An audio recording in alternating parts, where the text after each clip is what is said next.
Bago ka umalis ng inyong tahanan at pumunta sa inyong negosyo, mainam na may dala ka nito. Or bago ka tumaya, mainam na meron kang ganito.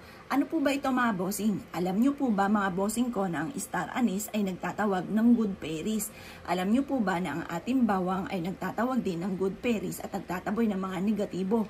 Ang sabi nga po nila mga bossing ko, kada Tuesday or Friday, mainam na ikaw ay magpausok or magsunog ng ating star anise. Yan daw po ay nagtatawag ng good fairies. Para lahat daw po ng inyo pong i-wish ay matutupad. Ngayon po, ang tambalang ito ay perpektong sangkap upang sa ganon kayo po ay masigit na maka-attract na swerte sa mga pang-araw-araw mga bossing ko. At ito po, mapapansin po ninyo, nagagawa nyo yung mga bagay na hindi nyo inaasahan na dito pala ikaw ay yayaman. Subok na po ito na napakaswerte. Basta kapag gumawa ka ng ganito, kayo ay may positibong pananaw sa buhay.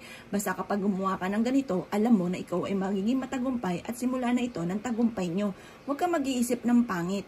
Huwag kang mag-iisip na ikaw ay malas. Huwag mong sasabihin lalo-lalo na huwag mong ibubukas sa inyong bibig na ikaw ay laging walang pera, na ikaw ay lubog sa pagkakautang. At huwag mong rin sasabihin ang mga salita na simot, said, hikahos, walang-wala, at lubog ka nga po sa mga pagkakautang.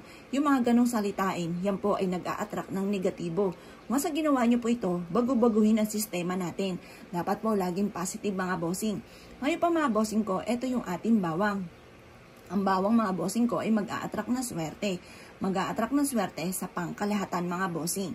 Etong tambalang ito ng perpektong kombinasyon ay makakatulong upang sa ganon, saan man ikaw tutungo, kayo po ay laging suswertihin. Upang sa ganon, bago ka magbukas ng inyong negosyo, may protection ka at hindi ka mamalasin para magkaroon ka ng malaking benta.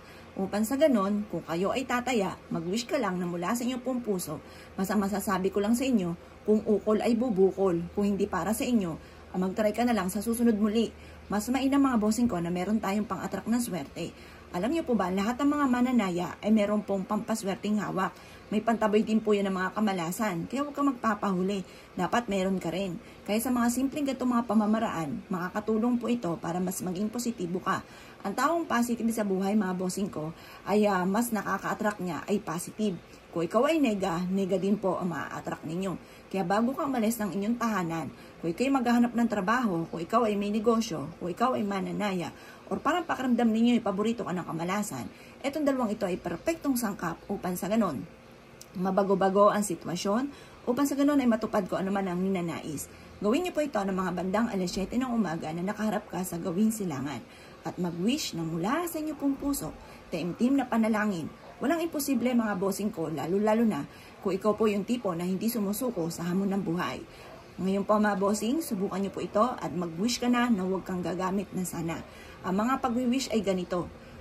Ngayong araw na ito, bukod sa pagiging masipag at madyaga at pananalig sa mahal na Panginoon at sa pampaswerteng ito, ay magkakaroon ako araw-araw ng malaking benta. Or kaya, mananalo na ako ng limpak-limpak na salapi.